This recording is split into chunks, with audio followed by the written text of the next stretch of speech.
Welcome to Ratna neuro physiotherapy clinic. आज हम बात करने वाले हैं कि कैसे न्यूरो फिजियोथेरेपी स्ट्रोक के पेशेंट्स में रिकवरी में हेल्प करता है।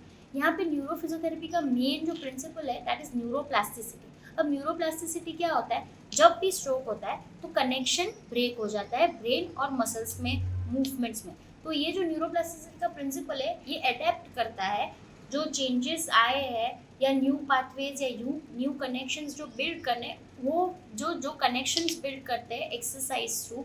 और फिर दूसरा क्या होता है, जो ऑलरेडी है, जो न्यूरॉन्स है, जो फाइबर्स बचे हैं, उन्हें ज़्यादा स्ट्रॉन्ग करता है। तो इस प्रिंसिपल पर जब न्यूरोफिजियोथेरेपी वर्क करती है तब रिकवरी फास्टर होती है। अब हमें क्या करता है, कंट्रोल्ड मूवमेंट, बैलेंस्ड मूवमेंट्स, सारी एक्टिविटीज़ वापस करवाना, उन्हें स्ट्रॉन्ग करना, ये सब कुछ मिला के जब हम रिकवरी स्टार्ट करते हैं देन वी कैन, तब हम एक न्यूरो पेशेंट्स को या एक स्ट्रोक पेशेंट को रिकवर कर सकते हैं। अब जैसे हम चाहे कि स्ट्रोक में क्या क्या प्रॉब्लम्स होती है, तो हैंड सबसे बेसिक चीज़ होता है, जो उसमें हैंड फंक्शन बहुत उसका वीक हो जाता है, ग्रिपिंग नहीं कर पाता, एक्टिविटीज़ नहीं कर पाता।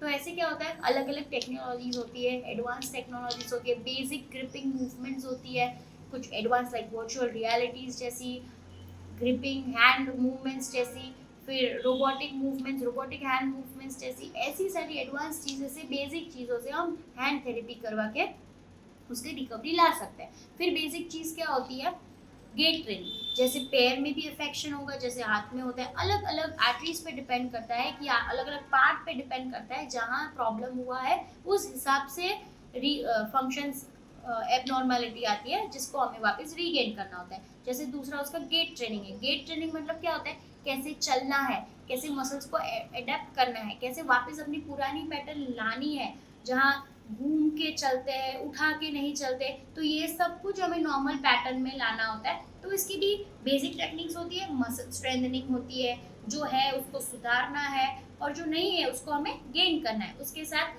एडवांस टेक्नोलॉजीज में जाए तो एक body weight supported training technique systems होते हैं, जो हार्नेस पहन के हम पेशेंट्स को चलाते हैं, वॉकर से, केन से, ये सारी ट्रेनिंग दे के हम वापस पेशेंट को नॉर्मल बेस पे लाते हैं।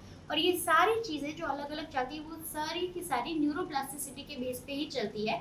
मीन्स नई चीज़ें अडेप्ट करनी है, सीखनी है, जो पुरानी है उसको याद करना है, और ऑलरेडी जो है चीज़ें अभी बची है उन्हें स्ट्रॉन्ग करना है। ऐसे अगर हम पूरा एक प्रोटोकॉल बना के चले, फिर हम न्यूरोप्लास्टिसिटी का प्रिंसिपल फॉलो कर सकते हैं, और हम ऐसे न्यूरो फिजियोथेरेपी से पेशेंट को अच्छी रिकवरी दे सकते हैं।